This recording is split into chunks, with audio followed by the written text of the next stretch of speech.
जय श्री कृष्ण दोस्तों, राधे राधे। आज मैं आपके लिए 8वें अध्याय का पाठ करने जा रही हूँ। कृपया इसे ध्यान से सुने। अर्जुन ने कहा, हे पुरुषोत्तम, ब्रह्म क्या है? आध्यात्म किसको कहते हैं? अधिभूत क्या है और अधिदेव क्या कहलाता है? हे मधुसूदन, अधियज्ञ क्या है और इस देह में अधिदेह कौन सा है?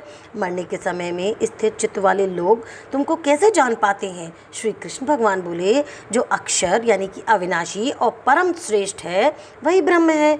प्रत्येक वस्तु का स्वभाव आध्यात्म कहलाता है और समस्त चराचर की उत्पत्ति करने वाला जो विसर्ग है वही कर्म है।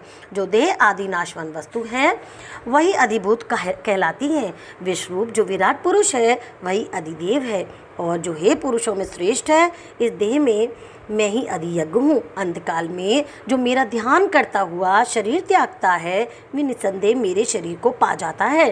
हे कुंती पुत्र, अंत समय में मनुष्य जिस वस्तु का स्मरण करता हुआ शरीर त्यागता है वे उसी को पा जाता है। इस कारण तुम सदैव मुझ में ही मन को लगाकर मेरा ही स्मरण करते हुए संग्राम करो, तुम निसंदेह मुझको आ मिलोगे। हे पार्थ, अभ्यास रूप योग से युक्त दूसरी ओर न जाने वाले मन से सदा चिंतन करता हुआ पुरुष परम और दिव्य पद को ही प्राप्त होता है। अतएव जो अंत समय में मन को एकाग्र करके भक्ति पूर्वक योग अभ्यास के बल से दोनों भवों के मध्य भाग में प्राण को चढ़ाकर सर्वज्ञ अनादि संपूर्ण जगत के नियंता, सूक्ष्म में भी सूक्ष्मतर, सबके पोषक, अचिंतनीय स्वरूप सूर्य के समान प्रकाशवान, तमोगुण से रहित परम पुरुष का ध्यान करता है वे उसको मिलता है। वेद के जानने वाले जिसको अक्षर कहते हैं, वीतराग होकर सन्यासी जिसमें प्रवेश करते हैं तथा जिसको चाहने वाले ब्रह्मचर्य का आचरण करते हैं, उस परम पद को तुमसे संक्षेप में कहता हूँ।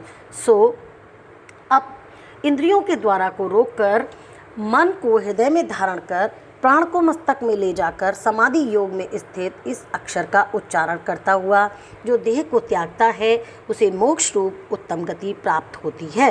हे पार्थ, जो मुझ में ही मन लगाकर नित्य प्रति मेरे को स्मरण करता है, उन सदैव स्मरण करने वाले योगियों को मैं बहुत ही सुलभ रीति से प्राप्त हो जाता हूँ। मुझको प्राप्त होने पर परम सिद्धि को प्राप्त करने वाले महात्मा गण फिर ये जन्म नहीं धारण करते जो नाशवान और दुख का घर है। हे अर्जुन, ब्रह्मलोक पर्यंत जितने भी लोक हैं वहाँ से लौटना पड़ता है, परंतु मुझ में मिलने से फिर जन्म नहीं होता। 1000 महायुगों का एक दिन होता है और 1000 महायुगों की एक रात्रि ब्रह्मा का दिन होने पर अव्यय से सब व्यक्तियों का उदय होता है और रात को उसी में लय हो जाता है। हे पार्थ, समस्त चराचर वस्तुओं का ये समुदाय दिन में बार बार उत्पन्न होकर रात्रि के आवागमन में लीन हो जाता है। इस अव्यक्त से परे दूसरा सनातन अव्यक्त है जो इन सब के नष्ट होने पर भी कभी नष्ट नहीं होता। उस अव्यक्त को ही अक्षर कहते हैं। वही परम गति है जिसको प्राप्त करके फिर संसार में नहीं जन्मती। वही मेरा परम धाम है। हे पार्थ, जिसके अंतर्गत सब प्राणी हैं और जिसने उस समस्त जगत का विस्तार कर रखा है, वह श्रेष्ठ पुरुष अनन्य भक्ति से ही मिलता है।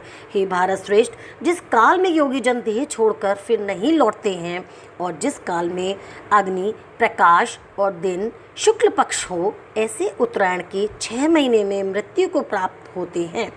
धूम्र रात, कृष्ण पक्ष, दक्षिणायन के 6 महीने इसके मध्य गमन करने वाले चंद्रमा की ज्योति को पहुँचते हैं और लौटकर इसी संसार में आते हैं। संसार को नित्य चलाने वाली शुक्ल और कृष्ण नाम की 2 गतियाँ हैं। एक से आने पर लौटना पड़ता है तो दूसरी पर फिर लौटना नहीं होता। हे पार्थ, योगी इन दोनों गतियों का तत्व जानता है, इसी से मोह में नहीं पड़ता। अतएव हे अर्जुन, तुम सदा योग मुक्त हो।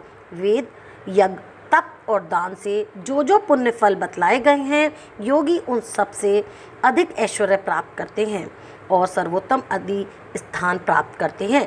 इति श्रीमद्भागवत गीता सुपनिषद सुब्रह्म विद्या योग शास्त्रे श्री कृष्ण अर्जुन संवादे अक्षर ब्रह्म योगो नामक अष्टमो अध्याय संपन्न। बोल कृष्ण भगवान की जय। ओम नमो श्री भगवते वासुदेवाय नमः। अब मैं आपके लिए 8वें अध्याय का महात्म सुनाती हूँ। श्री नारायण जी बोले, हे लक्ष्मी जी, दक्षिण देश में नर्मदा नदी के तट पर एक नगर था।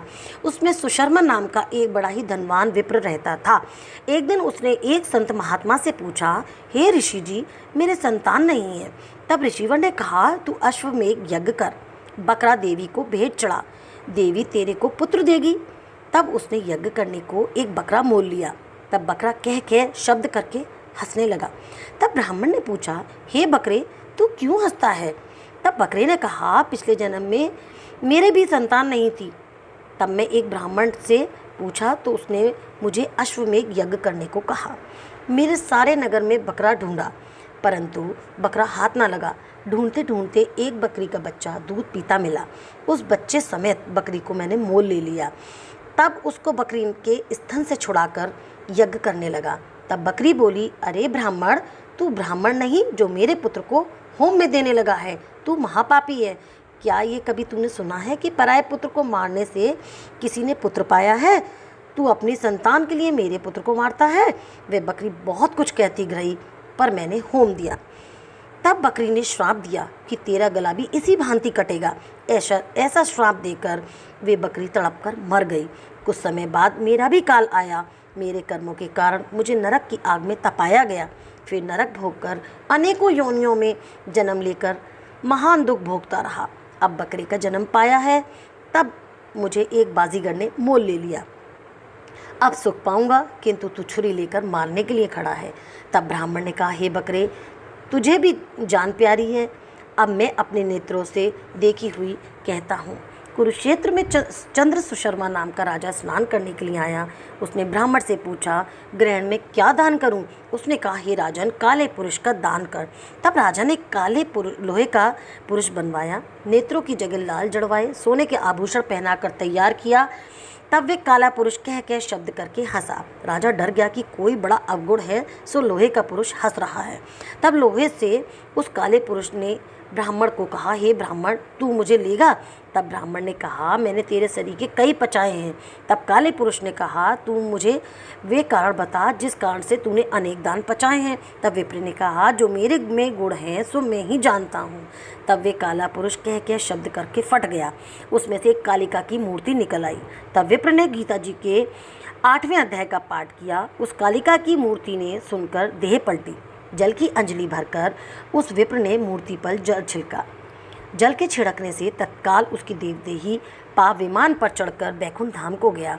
तब राजा ने कहा, तुम्हारे में भी कोई ऐसा गुण है जिसके शब्द से मैं भी अधमदेह से मुक्ति पा जाऊं? तब उस विप्र ने कहा, मैं वेद पाठी हूँ। उस नगर के एक साधु भी गीता पाठी था, जिसने 8वें अध्याय का पाठ सुनकर राजा की देह पलटी।